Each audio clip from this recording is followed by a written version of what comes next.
नमस्कार दोस्तों, स्वागत है आपका मेरे चैनल पे। दोस्तों, जैसा कि मैंने आपको बताया था कि HAL के द्वारा बनाए गए HTT-40 ट्रेनर एयरक्राफ्ट को जब RFP यानी रिक्वेस्ट फॉर प्रपोजल मिल जाएगा तो इसका आगे का काम शुरू होगा। और अब खबर यह है कि इसे रिक्वेस्ट फॉर प्रपोजल मिल चुका है। तो ऐसे में दोस्तों, इससे हमारी इंडस्ट्री को क्या फायदा होगा, इंडियन एयरफोर्स को क्या फायदा होगा, उसी के ऊपर बात करेंगे। चलिए दोस्तों, शुरू करते हैं।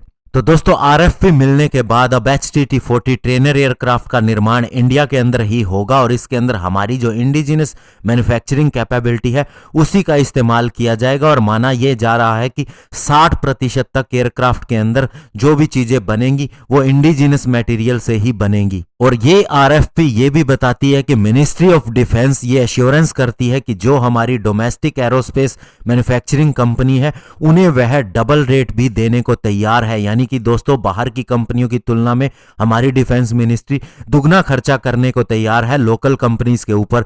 और इसका सीधा सीधा मतलब यह है कि वह चाहती है कि इंडिजिनस डिफेंस कैपेबिलिटी विकसित हो और हमारा स्ट्रेटेजिक डिफेंस इक्विपमेंट तैयार हो। हालांकि दोस्तों, HTT-40 एयरक्राफ्ट प्रोग्राम की शुरुआत जो है वो ढीली रही है। सबसे पहले इंडियन एयरफोर्स को 2016 के अंदर HAL ने इस एयरक्राफ्ट को दिखाया था और इंडियन एयरफोर्स ने इसका तब स्वागत भी किया था। और अब इसका बड़ा ऑर्डर दोस्तों हमारे डोमेस्टिक प्रोडक्शन कैपेबिलिटी को बढ़ावा देगा और साथ ही इंडिया को नजदीक लगाएगा उस विजन के जो दोस्तों दावा करता है कि मेक इन इंडिया के तहत एक एयरक्राफ्ट को इंडिया के अंदर ही बनाया जाए।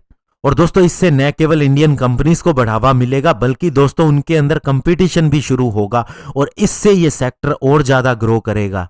और इसके अलावा दोस्तों, मिनिस्ट्री ऑफ डिफेंस अब एरोस्पेस सॉल्यूशन के ऊपर भी काम करेगी, स्पेशली प्राइवेट इंडस्ट्री को आगे लाके, जिससे कि दोस्तों अगर किसी भी तरह की इस सेक्टर के अंदर किसी भी इससे रिलेटेड चीज के अंदर दिक्कत आती है तो उसका निपटारा हाथों हाथ किया जा सके। और साथ ही इसके लिए इंसेंटिव भी देना शुरू करने की संभावना है। इससे दोस्तों बहुत बड़ा फायदा होगा, डोमेस्टिक प्लेयर और ज्यादा आएंगे, उन्हें काम करने के लिए भी और ज्यादा बूस्ट मिलेगा। तो दोस्तों, अंत में इतना कह सकते हैं कि 83 तेजस फाइटर जेट के लिए जैसे हम उत्साहित हैं वैसे ही हमें इस एयरक्राफ्ट के लिए भी होना चाहिए, क्योंकि दोस्तों ये एक्चुअल में पायलट को ट्रेनिंग देने के काम आता है और उसके बाद ही वे अन्य फाइटर जेट को उड़ाने में सक्षम होते हैं। तो ये हमारा अपना बनाया हुआ होगा, ये बहुत बड़ी बात है। धन्यवाद, जय हिंद।